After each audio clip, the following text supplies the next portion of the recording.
Lagunok, eguerdion, guztioi, eta ongi etorri Landaola sarien 5. edizio honetako sari banaketa ekitaldi honetara. Aurten berriro ere, elkarrekin bertatik bertara egoteko aukera daukagu. Iazko edizioa, hala nola berezia izan zen, online egin beharreko ekitaldia burutu genuen, eta virtualki bada ere elkarrekin egoteko aukera izan genuen, baina noski presentziak ere beste xarma bat du, beste modu batera egiten dira gauzak bertatik bertara, eta gaur eskertzekoa da denok hemen elkarrekin bat eginda ikustea. Beraz, zorioneko eguna ospatzen hasiko gara, eta besterik gabe, ekin diezaiogun sari banaketa ekitaldiari. Gipuzkoako landa ingurunearen iraunkortasuna sustatu eta bermatzeko helburuarekin lanean dihardu Landaola Federazioak. Orain, landa garapeneko proiektuei errekonozimendua egin asmoz, Landaola sarien 5. edizioa antolatu du. Ongi etorri bada 5. edizio honetara, jakingo duzuen ez dagoeneko 4 sari banatuko ditugu gaur.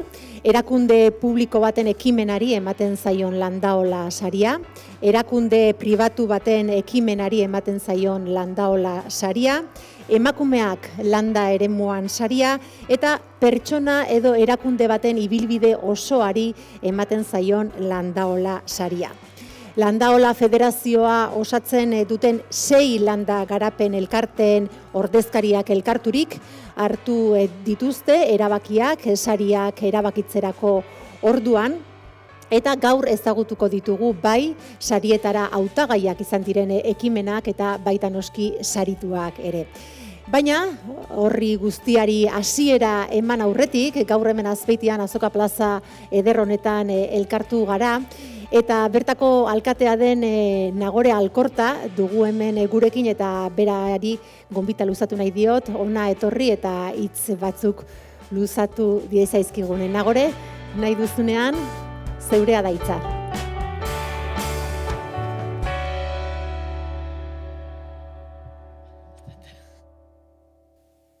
Eguardion danoi, eta eskerrik asko gaurkun Azpeitire etortzeatik. Gurutzat ohore bada Landaola sari hauek Azpeitin banatzie, eta bereziki Azoka Plaza hontan.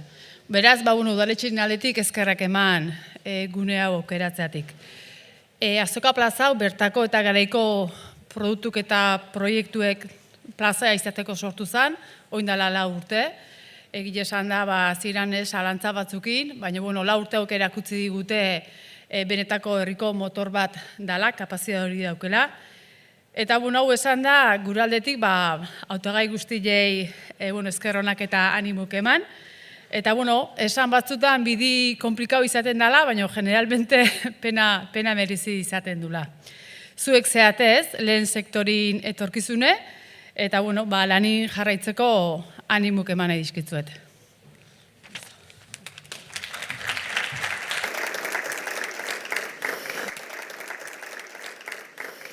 Mila esker, Nagore, ongi etorri horrengatik. Esan du Nagorek, landa garapenak etorkizuna izan behar duela, hementxe zaituztegu landa garapen elkarte ezberdinetako ordezkariak, eta hain zuzen ere Landaola Federazioko presidenteari luzatu nahi diot hitza, ondoren Ana Eizagirre, nahi duzunean, zurea da hitza.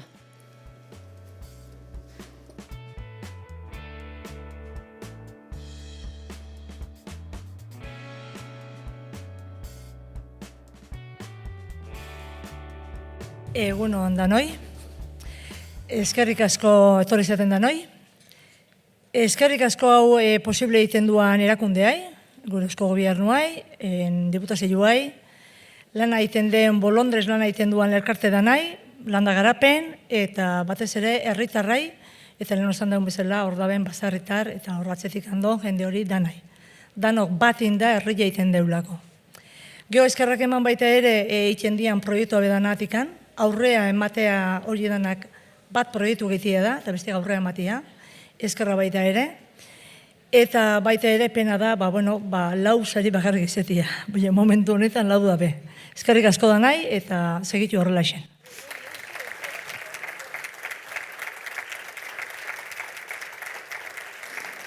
Eskerrik asko, Ana Izagirre, zure hitz horiengatik ere, bai ez, proiektuak ekimenak egotea garrantzitsua da, horiek aurrera ateratzea ere bai ez, eta horrek esfortzu eta lan handia eskatzen du horre daude landa garapen elkarteak lanean, eta baita landa garapen maila ere. Elkarlan horretan landa garapen elkartez gain Eusko Jaurlaritza eta Foru Aldundia ere badaude, eta hain zuzen ere Foru Aldundiko ordezkaria Iñaki Labaka hemen dugu, nekazaritzako eta lurralde orekarako zuzendaritzako aholkularia da bera, eta berari luzatu nahi diot hitza. Iñaki Labaka, nahi duzunean.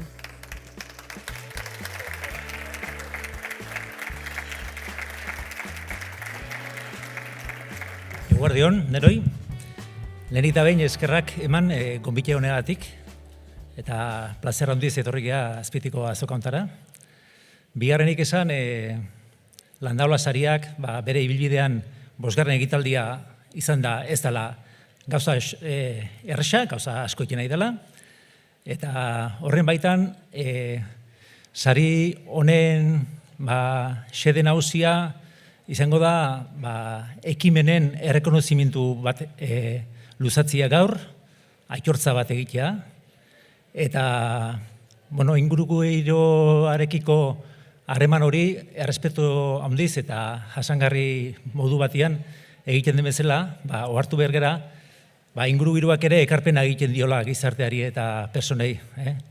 Orduan, Foru Aldunditikan, nekazaritza eta lurralde oreka, landa ingurumenea eta landa udalerrien garapenerako zuzendaritzatikan, eskerrik asko eta zorte hon parte hartzen duzuen guztioi.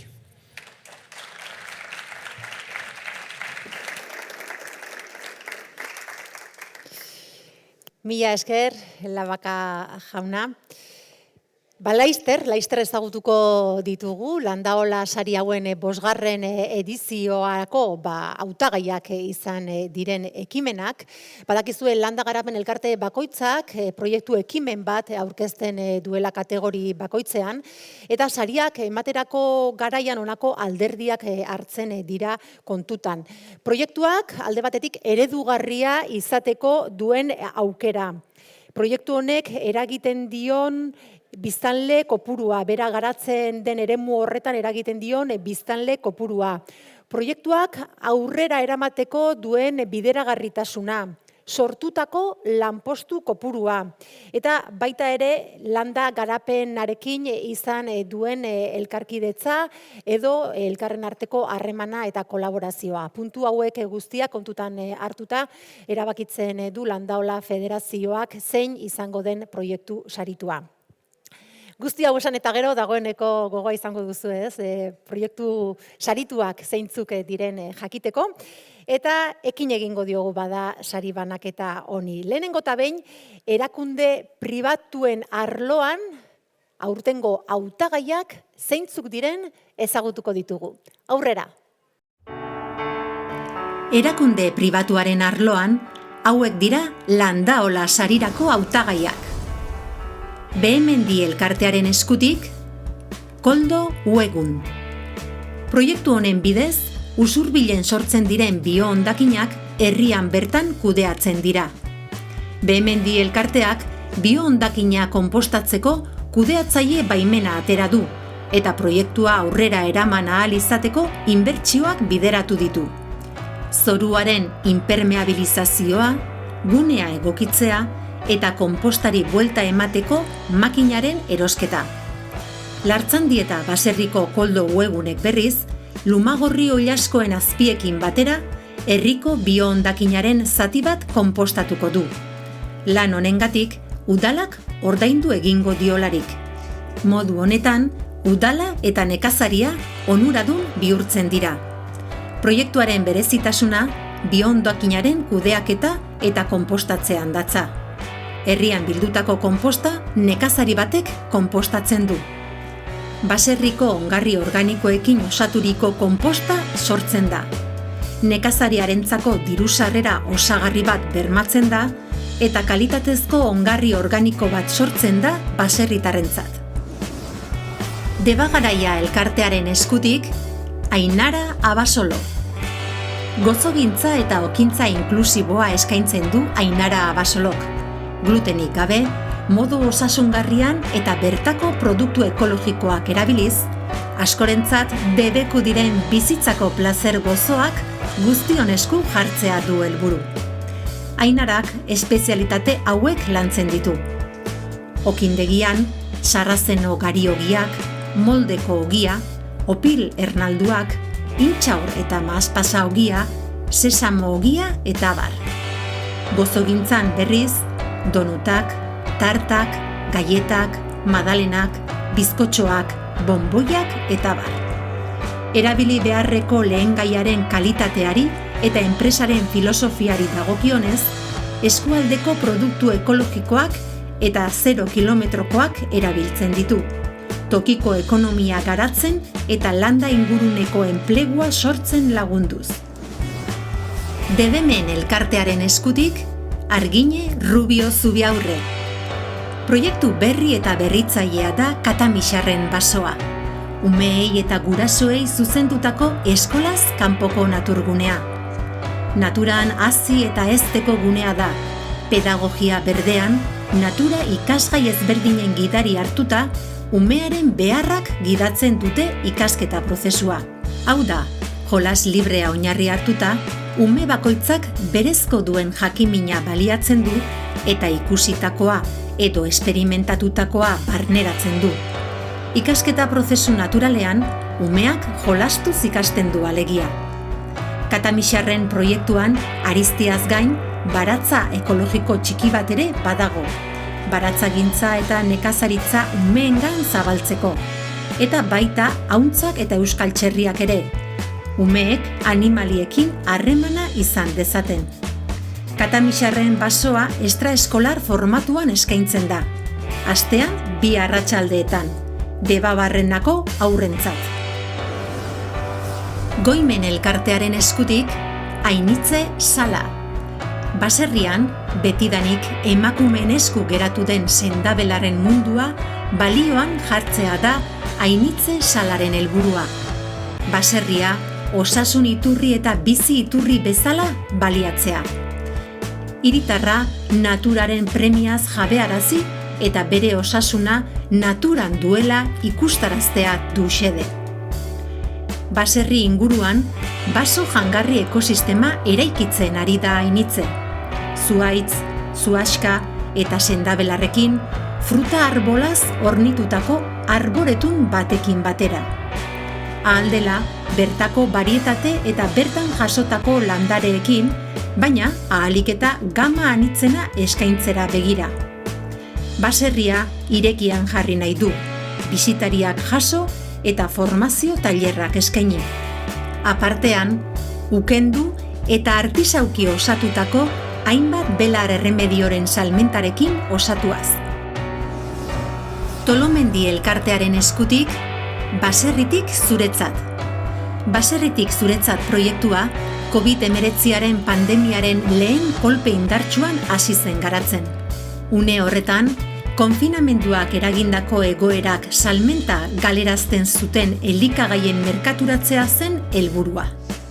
Gipuzkoan, kate motzeko elikadura sistema jasangarria garatu eta txertatzea da ekimen honen xedea. Komertzialki erakargarria den eta ekonomikoki errentagarria den euskal produktu sare bat antolatuz eta aldi berean eroslearentzat berme marka bat sortuz. Gipuzkoako janari eta edari ekoizle txikien produktuak gertuko salmenta guneetan modu bateratu eta erraz identifikagarrian jendaurrean jarriz. Proiektuaren berrikuntza balio katean dago. Proiektuko partaide guztiek kontratu bidez adosturik dituzte prezioak. Balio katearen hasieratik hasi eta amaieraraino. Horrez gain, jadanik sorturik dagoen distribuzio sare bat erabiliko da. Horrela, distribuzio kostuetan ez da igoera nabarmenik izango. Urkome elkartearen eskutik, Latxari. Artilatxaren ustiategietan sortutako artileari balio erantsia ematen dio proiektu honek, eungintzarako baliogarria dela frogatuz. Ardi ustiategietan moztutako artilea hondakin bat izan da orain arte. Hemendik aurrera, abeltzainek balio erantsiko erabilera bat eduki dezakete moztutako artilerako. Eta agerian geratzen da, lehen gai hori errebalorizatzeko dagoen posibilitatea, ekimen jasangarri eta tokikoen bitartez. Hauek dira Latxari proiektuaren helburu orokorrak. Latxa ardi ustiategietan urtero ekoizten den artilea merkaturatzean egonkortasuna lortzea. Merkaturatzea errentagarria izatea eta ustiategietan egindako lanari balio erantsia ematea. Artilea berreskuratu eta ehungintzako elementu garrantzitsu gisa kokatzea. Eta bere garaian, ura ordezkatu zuten elementu sintetikoak eta plastikoak ordeztea, ingurumenean erakutsitako ondorio negatiboekin.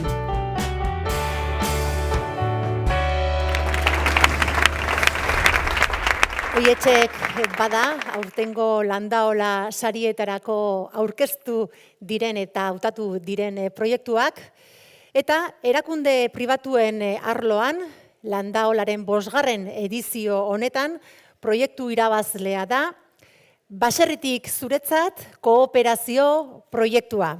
Saria banatzeko, Ana Eizagirre Landaola Federazioko presidenteari dei egin nahi diot, ona gerturatu dadin, eta saria jasotzen kooperazio proiektu bat izanik ordezkari bat izango dugu. Eneko Garikoitz Nazabal, mesedez igo dadila, ona Garikoitz.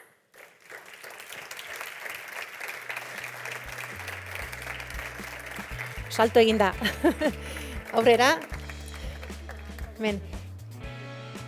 Nahi bali madezute argazkirako maskaria kendu egin dezakezue, bazpare esaten zuet.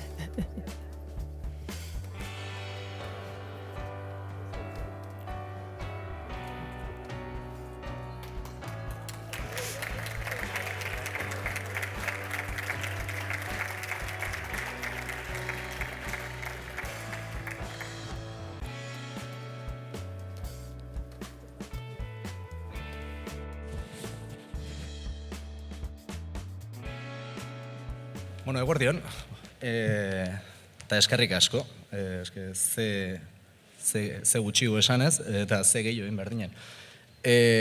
Poza handi ematen duen sari bada, eta ikusita gaina, ez da esan lehiakide, bueno, paren tokatu zaizken proiektuk zer nolako dien, esanguneko bendik poz handigo batez. Bueno, guri tokatu baldin bat zaigu, kasu honetan sario jasotza iruditzen zait, gainetiko proiektuk balio berdina daukela, eta gaina oso interesantek dila. Eta, Ana Marik aipatu duen bezala nik uste danan beharre hongo dela, sektoren, daukun panoramakin, esaten den bezala. Gure asmoa, bideoan aipatzen zen bezala, gabezi batzune aurren, reakzionatu eta askotan brainstorming hortatik sortu zen, zer bat izan zen. Eta, ez dakit, batez balion jarri egin duen, hemen beste proiektu batzutan egiten den bezala, gertuko merkataritza hori, geha herri bat baserritarrak egunero galtzen aigeana, eta hori askotan komerzializazio arazo bati lotuta dauku, eta askotan baserritarrak bai kapaz gehala inguru zainduz gure kalidade izugarriko produktu batzuk ekoizten, eta gaina balore handi bat ematen zaiona gizarte mailan, eta orduan kontraesan handi baten bueltan gabiltza, ez. Eta, iruditzen zait baita ere, balion jarri nahi gendula gertuko komerzializazioi, komerzio txiki ere asko sufritzen nahi da, azken urteotan, bati bat, ederto egizan olago proiektua garatzeko kriston erreztasuna izan da, eta, esateko bakarrik, espero dezaula, hemendik 10 urtea, sari hau merezi izaten jarraitzea, ez, eta demo izango bat testigo. Eskerrik asko.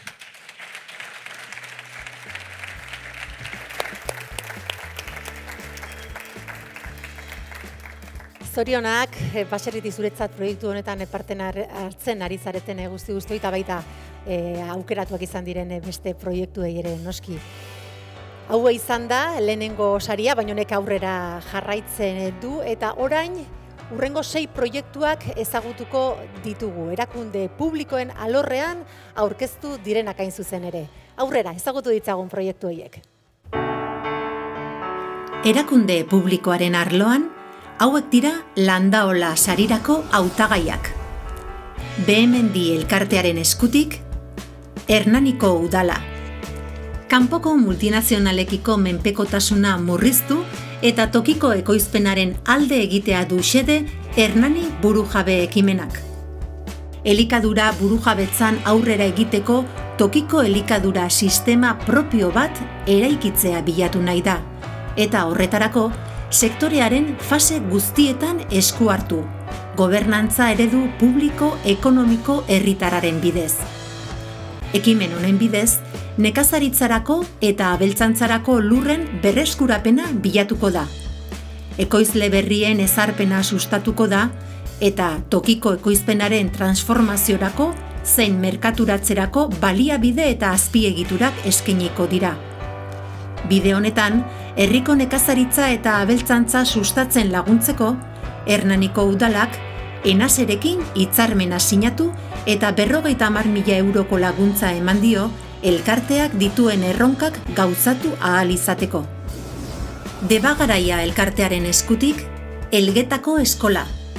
Elgetako eskolako mankomunitatea eta Ereindajan elkarteak sortutako 11ketako osasungarria ekimenaren bidez, 11ketako osasungarriaz gozatzeko aukera izango dute Elgetako eskolan. Ekimenaren helburuak, elikadura osasungarria eta sasoikoa lantzea, opil industrialak kendu eta bertako produktu ekologikoen kontsumoa bultzatzea, tokiko produktuen ekoizpena sustatu eta ekoizle txikien lana ezagutaraztea, hondakin kopurua murriztea eta ikasleen artean ezberdintasunik ez egotea dira. Ekoizle txikien salmenta zuzena bultzatzen du proiektu honek, prezio justuak ekoizleentzat eta arrazoizkoak kontsumitzaileentzat. Inplikatutako guztien ikasketa prozesu iraunkorra oinarri duen eredua da. Gai ugari lantzeko aukera ematen duelarik. Sasoikoa eta bertako produktuak, ekoizleen lana, elikadura osasungarria, ekoizpen ekologikoa, elkarlana eta abar luze bat. Debemen elkartearen eskutik, Mendaroko udala.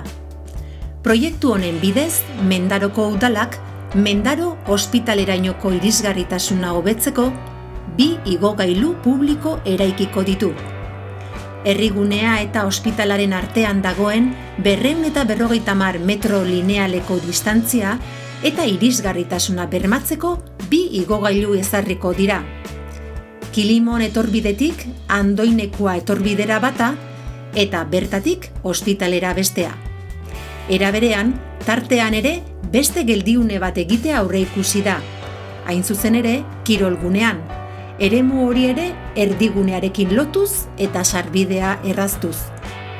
Ekimen honen helburuetako bat, kanpotik datozen erabiltzaile guztiak herrigunetik igarotzea da. Modu honetan, bertako ekonomian eragin zuzena izango luke, batik bat, komertzio txiki eta tabernetan. Goimen elkartearen eskutik, Madura elikagai elkartea eta Segurako udala. Segurako zopazoka, herriko ekoizle eta kontsumitzaileen arteko harremanetik sortu zen 2021ko urte amaieran. Gipuzkoa mailan, azoken berrasmatzea lantzen ari den garai honetan, aipagarria da azoka berri bat sortzea. Azoka hau, Aizkorpe bailarako baserritarrek osatzen dute batipat. Bertako baserritar guztiei dago irekia eta bailaratik kanpokoei ere bai, beti ere ekologikoan aritzen badira. Azoka honen ezaugarri nagusia, garaikoa, bertakoa, kalitatezkoa eta jasangarria den produktuan oinarritzea da. Helburu nagusia, kalitatezko bertako produktuak kontsumitzea da. Harreman zuzena sortuaz, ekoizle eta eroslearen artean. Aurrera begira, azoka egonkortzeaz gain, elikaduraren eta kontsumo jasangarriaren inguruko lanketak egin nahi dira. Tolomendi elkartearen eskutik, Baliarraingo udala. Baliarraingo udalak, eguzki energia jasotzeko pilotalekuko teilatuko malda batean, eguzki panelak instalatu ditu. Herritarrek sortutako energia eskuratzeko aukera dute. Udalak martxan jarri duen kudeaketa eredu bat tarteko. Proiektura batu diren kontsumitzaileek akordio bat sinatu dute. Bertan, sorturiko energiaren banaketarako irizpide eta koefiziente batzuk zehaztu dira. Aipagarria da, proiektuaren parte diren kontsumitzaileek ez dutela inolako instalakuntza eta inbertsiorik egin behar beraien eraikinetan. Izan ere, sare elektriko arruntaren bitartez egiten da energia honen banaketa. Horrez gain, ibilgailu elektronikoarentzako karga gune bat ere ezarri da hirigunean. Proiektuaren helburu nagusia, ingurumen jasangarritasuna hobetzea eta klima aldaketa gutxitzea dira. Urkome elkartearen eskutik, Saiaz mankomunitatea. Herritarren ongizatea eta bizi kalitatea hobetzea du helburu Saiaz mankomunitateak. Horrela, Albiztur, Beizama, Bidania Goiatz eta Errezilgo 1550 herritarrei gizarte zerbitzuen inguruko informazioa, orientazioa eta aholkularitza ematen die. 4 herri hauetako pertsonekin, taldeekin eta komunitatearekin egiten du lan Saiazek. Mankomunitateak hainbat programa eta prestazio ematen ditu. Adinekoei, desgaituei, gizarte bazterketan dauden pertsonei, atzerritarrei, zein indarkeria matxista jasan dutenei bideratuta. Bidania Goiatz eta Errezilen 2 zentro balioanitz, eguneko zentroa eta larrialdiko etxebizitzak dituzte menpekotasuna duten pertsonei zuzenduta. Saiazen berezitasun bat ordutegi malgutasuna da. Pertsonak erdigunean jartzen dituzte zerbitzua ematerako orduan, eta tokian tokiko egoerara moldatzen dute zerbitzu hau. Herri txikienen artean, gizarte zerbitzu eredugarri bezala hartzen da Saiaz mankomunitatearen zerbitzua.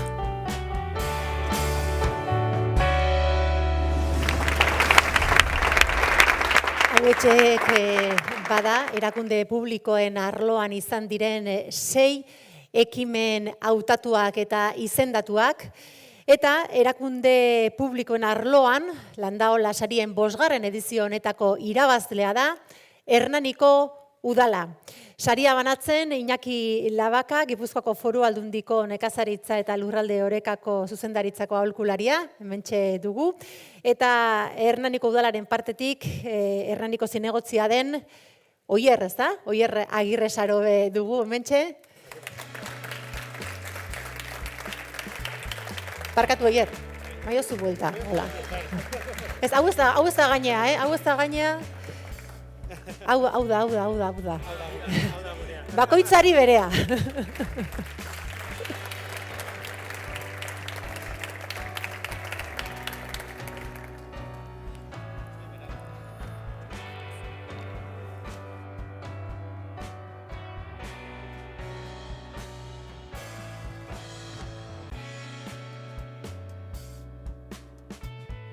Asteko eta behin eskerrik asko berriz ere, bai, ore bada guretzako, ilusio pizgarri izan da egitasmo bat, saritua izatea, eta deazkan implikazio guztiengatik ere bereziki ilusio egiten digun sari bada, bai. Azken urte hauetan lan handia eginda tokiko garapen sailetik, Hernaniko Udaletik, lehen sektorearekin harremanak izateko, herrigintzarekin ere harremanak izateko, eta Hernani Burujabe horren emaitza da. Eta hasiera prozesuan baldin badago ere aurrekariek ekarri dute ona, eta usteet ibilbide luzea izan dezaken egitasmoa ikusten badala, eta emaitza oso borobilak emango ditun emaitza.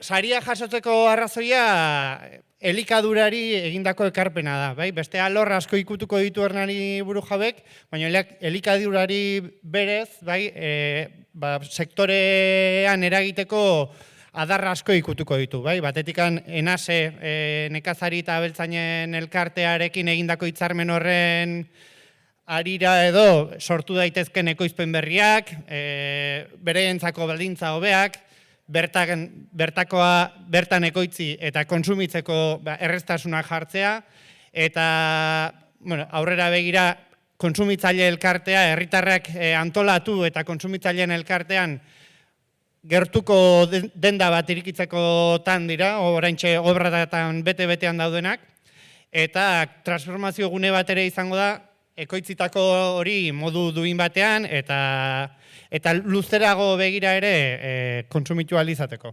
Orduan, pozgarria da guretzat, urte batzutako lan handiaren emaitza den honi sari bat ematea, eta inspirazio iturri bihurtzea ere beste udal batzutako, eta beste eskualde batzutan ere halako egitasmoak sortu ahal izateko izan dadila eredu. Eta, bukatzeko, aipatu nahi nuke Hernani Burujabe gobernantza ereduan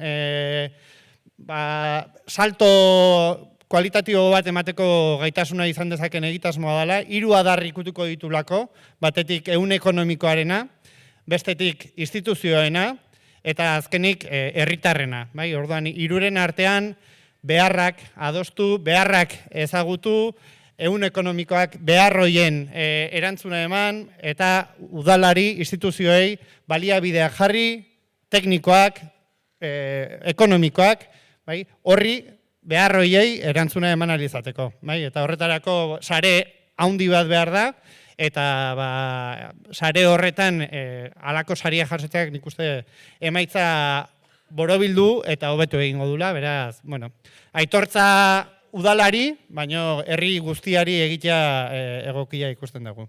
Orduan, eskerrik asko, beste herritako esperientziak ezagututa ere, uste asebetegarria dela hau sarituta egotea, eta jarraituko dugula, eta Garikoitzek esan duen moduan ere, hemendik urte batzuta, ikusi dezagula proiektu hau hazten, zabaltzen eta edatzen, eta edozein instituzio hori azaltzeko eta gure hankasartzeak ere kontatzeko prest, urrengoek pixkat bidea erresago izan dezaten. Eskerrik asko denei eta...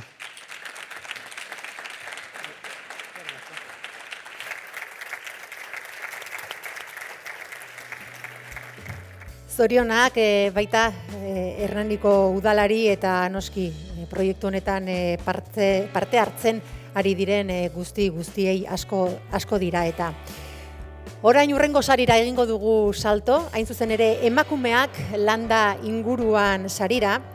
Beti izan da garrantzitsua emakumearen landa eremuan, lan isila, itzalekoa izan da urte askotan zehar, eta lan hau indarrean jarri, nabarmendu eta balorean jarri nahi da sari honen bidez. Ezagutu dezagun beraz, zein den Landaola 5. edizioaren sari honen, emakumeak landa inguruan sariaren irabazlea.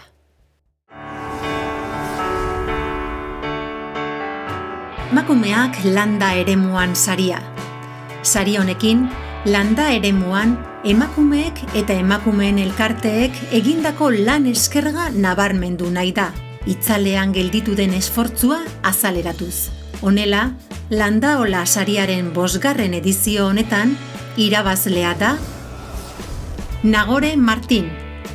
Kalegunean hasi eta hezi bazen ere, duela 9 urte, eremua utzi eta Soraluzeko Txurruko auzoko Egotza baserriko lur malkartsuetan hauntz alpinoen ustiapena jarri zuen martxan. Soraluzen nekazaritzara dedikazio osoa duen baserritar bakarra da Nagore.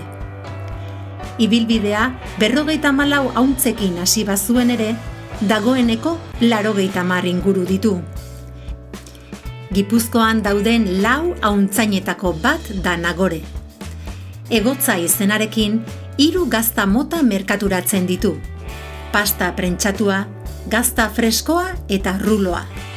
Guztira urtean gutxi gora behera 2500 kilo gazta egiten ditu, eta azoketan zein herriko denda txikietan saltzen ditu.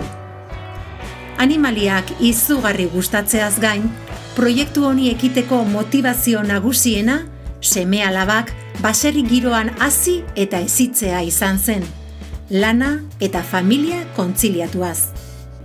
Nagore emakume ekintzailea izan da bere negozioa martxan jartzerakoan, baina horrez gain, haratago joan da eta gainontzeko hauntzainekin sareak sortzeko iniziatiba izan du.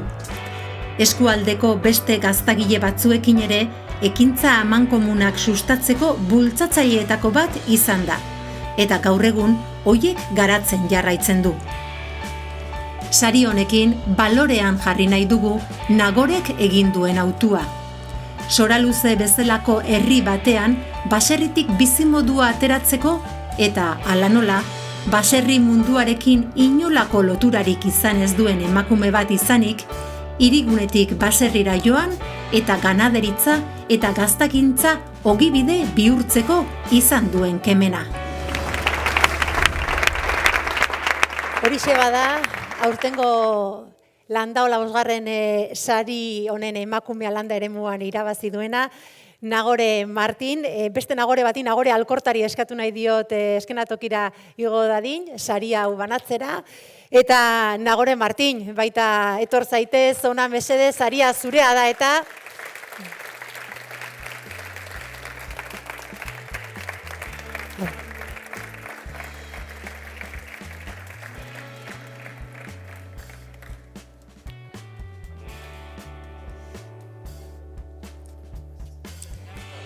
Txalo batzuk, hori da, argazkirako.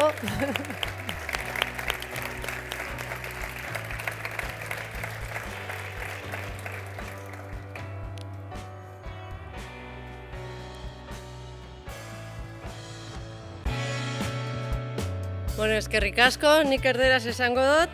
Estoy súper nerviosa porque nunca me han dado un premio. Y pues lo que habéis dicho en la definición es todo lo que hago. Hago lo que me gusta, estoy con mi familia, estoy súper agradecida a todo el mundo que compra nuestro queso y es que no sé más qué decir, que muchas gracias a todos y que es muy guay recibir un premio, no sé qué decir. Vale. Veo que has venido con tu pareja y con tu hijo, ¿no? Sí. ¿Por qué no se acercan aquí a darte un beso y a sacar una foto? Porque yo creo que, bueno, al ser un proyecto también, eso es, ¿no? Me imagino que te echan también una mano en el baserri, también es por ellos por los que, ¿no?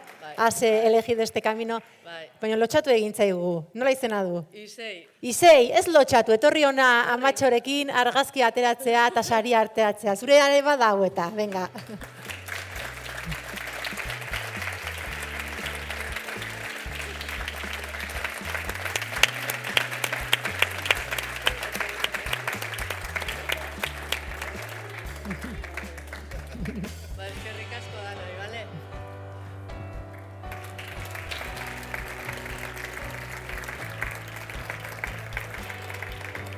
Zorionak Nagore Martin, erakutsitako kemenaren gatik, eta, bueno, batea famili guztiari, ez, azkenean, baserriko lana badakigu, taldean egin beharreko lana izaten dela, eta denek ez parte hartu behar dutela honetan. Eta, orain, azkeneko sarira iritsi gara, honen bestez, urteetako ibilbideari sarira zuzen ere, esker honeko saria da, urteetan zehar landa inguruan egindako lana eskertu nahi duena eta balorean jarri nahi duena. Ezagutu dezagun bada, Landaola sariaren 5. edizio honetan ibilbide osoari saria lortu duen erakundea edo pertsona. Ibilbideari saria. Sari honek izaera berezia du. Landa ingurunearen alde egindako lan oparoari eskertza egina izaio aipamen honen bidez. Ibilbide oso bati dagokionez, Landaola saria, Artzain eskola. Artzain munduaren egoera larriari irtenbide bat emateko sortu zen Gomiztegiko Artzain eskola 1987an. 9 ikaslerekin ekin zion bere bideari eskolak. Ekintzailetza eta prestakuntza dinamizatuz, ardi eta hauntz esnearen baliokatea suspertzen laguntzeko helburuarekin. Artzai eskolak urte guzti hauetan prestakuntza eredu bat garatu du, non prestakuntza empirikoa, enpresako praktika etengabea, ardien eta hauntzen baliokatearen ezagutza integrala, baserri enpresako bizipenak, eraginkortasuna, edo lankidetza lantzen diren. Artzain eskolak ahalegina egin du prestakuntza garatzeko berezko kultura, bere zerbitzu katalogo osoan ager dadin. Bai profesionalei zuzendutakoan, bai beren jarduera sortu nahi duten ekintzaileei zuzendutakoan ere. 25 urte hauetan, 307 ikasle pasatu dira artzain eskolatik. 254 gizonezko eta 63 emakumezko. Etorkizunari begira, artzain eskolak sektorea bizi berritzeko erreferentziazko eragile izaten jarraitu nahi du. Bide gurutze, elkargune eta erreferentzia ardi eta hauntzen balio katearentzat.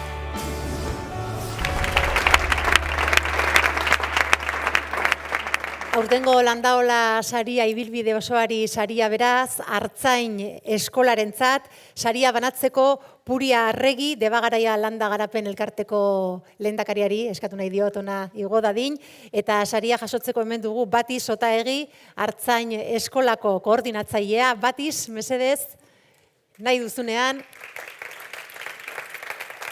Hoixe.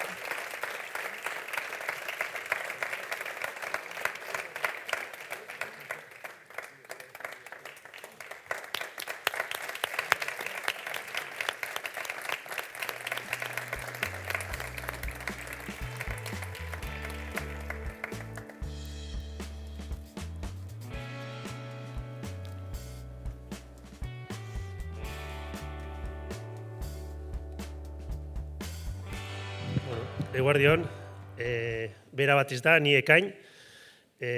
Azkenengo urteetan pixkate Artzai eskolako lantaldea osatu dugu biok. Eta, 25 urte eta gero, gauza asko goratzen zaizkite, etortzen zaizki burura, ze, duela 25 urte ni neuke lehendabiziko kurso hortan parte hartu nuen ikasle bezala, eta ia sartzen ari nahi zen seinalez. Arrezkero, azkenengo 17 urtetan Batizekin batera gomiztegi kooperatiba sortu eta Artzai eskola kudeatzen jardungea biok. Eta hori urtea guzti hauetan pasatu den jende guztia etortzen zait burura, batez ere olako momentu batean. Hasiera haietan gogoratzen ez nola bultzatzaile nagusia izan zen Nikola Segurola, Artzai eta Frantziskotarra. Arrezkero Batiz ibili da, Batiz izan da pixkat eskolaren bihotza eta bultzatzaile nagusia. Eta batez ere etortzen zaizki burura urte guzti hauetan pasatu diren ikasle guztiak, ez? Esan bezala 300 pertsonatik gora 300 neskamutil pasatu dira eskolatik eta gaur egun gehienak, erdia baino gehiago gutxienez, sektorean lanean ari dira, Artzai bezala, eta hori guretzat oso pozgarria da, ez? Gogora etortzen zaizkit baita ere, eskolarekin kolaboratu duten artzai guztiak, profesional guztiak. Eta, artzai eskolan inguruan sortu den mundutxu hori, ez? Bai eskolatik pasatutako ikasleak, gaur egun bereiek dira irakasle egiten dutenak praktikatan, eta, sortu dugun mundutxu horrekin, konforme eta harro gaude, ez?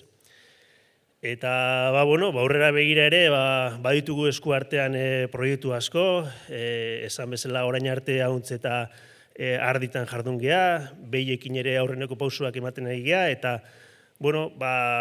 lanerako gogokin, baina, hemen aipatu dien bezala, zailtasunak ere badira bidean, eta, mugarri o bidegurutze asko izan ditu gomizteik, Artzai eskolak 25 urte hauetan, eta momentu honetan ere bidegurutze hortan gaude, proiektua berritzeko eta lantalde berri bat sortzeko lanean eta gogokin gaude, eta pixkat gauza guztiak batzen diren hori horrela izateko, eta aurrerantzean ere eskolak indarra eta bizia izan dezan, ez? Azkenean, eskola tresna bat badakarri da, artzantzaren, batez ere orain artzantzaren, abeltzantzaren esku jartzen den tresna bada, etorkizunean sektoretik, sektorean lan egin nahi duten gazteek, ilusia duten gazteek laguntzeko eta bai formazio, bai esperientzi berriak eskaintzeko gazte horiei, eta aurrera egin dezaten bultza bat emateko.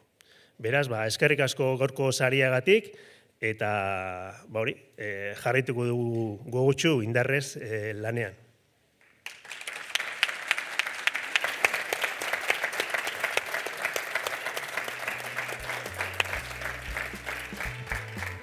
Mila esker bada, Artzai Eskola baita osatzen duzuen guztioi. Hau etxek izan dira bada, Landaola sarien 5. edizio honetako ekimen irabazleak, beste ekimenak izendatuak izan direnak ere ezagutu dituzue. Beraz, eskerrik asko guztiei gaur hemen gurekin bat egiteagatik.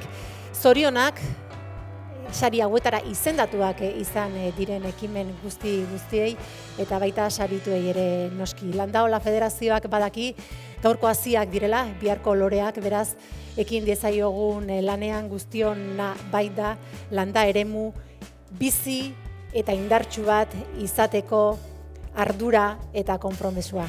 Mila esker guztioi eta hurrengo urtera arte. Orain, bai txaloekin nahi baduzu, Orain eskatuko dizuet, saridunak izan zareten guztioi igo zaiteztetela mesedez, familia argazki bat atera dezazuen eta baita sariak banatu dituzuen nahi ere. Eta ondoren lehenengo sari hori, argazki hori aterako dugu eta gero Landa Garapen Elkarte ezberdinetako ordezkariak ere hemen zaudete eta beste bat Landa Garapen Elkarteko ordezkariekin. Beraz, hauek hemendik mugitu eta tokia egin bezain pronto. Igo zaitezten mesedez, sarituak, sariekin.